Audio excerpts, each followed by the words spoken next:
It was a quiet morning in Sidelicks Town. A few days ago, Ray played a trick.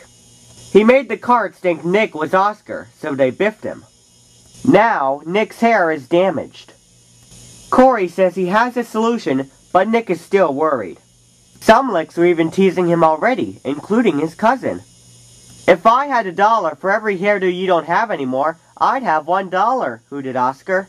That's more than the $5 bill that I have, thought Tommy. What's the matter, Nick? Sniffed Ray. Are you afraid the licks won't like you anymore without your mohawk? That's the least of my worries, replied Nick. My hair was what made me special. You have sunglasses like I do. Jeff has a sleeveless shirt like I do. Nearly everyone has jeans like I do, but no one has a mohawk like I do. Now, without it, I'm no special at all. Ray continued to feel guilty. You'll still be special, he told Nick. You're the only lick named Nick in the town, right? I suppose, he sighed. Plus, I had no idea the carts were going to hurt me. I never biffed them like some licks do. It's as if they thought I was Oscar. Yeah, added Ray. Well, I'm really sorry about what happened. Don't be, replied Nick. It wasn't your fault. Nick then left. Ray felt as if Nick knew it was he who did it. Maybe I can make it up to him, thought Ray. Later that day, Ray bought a soda. He was going to give it to Nick as a present. But when he called over to him, he didn't look where he was going.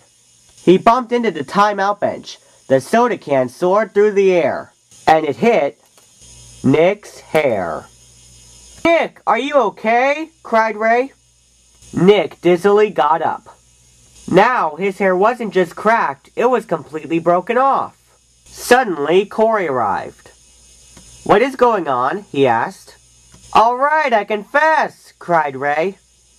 I told the carts to biff Nick so that his hair would break. But you must believe me, I didn't throw the can on purpose, I promise you.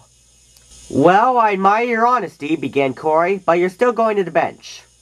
Nick, you just wait here. And I must say, the bald look works well for you, he added. Yes, please get something to cover my head, shouted Nick. Corey was gone for about an hour, looking for what to give to Nick. At last, he returned. In his hand was something big and orange that hung off his hand. You got me, roadkill? Cried Nick. Of course not, replied his father. This isn't a dead animal. This is a toupee. A toupee? Asked Nick. What's that? Billy asked from a distance. It's a wig, answered Corey. Plus, this is a special toupee, just for you. Nick took the toupee and placed it on his head. Thank you, he said. It looks even cooler than your old hairdo, said Oscar. I second that, said Mac. You see, asked Corey, it all worked out. 3 cheers for Corey and Nick, cheered Jeff. After the celebration, things returned to normal. Everyone admired Nick's hair, and Ray just watched as his hair was ignored. However, Ray wouldn't have it any other way.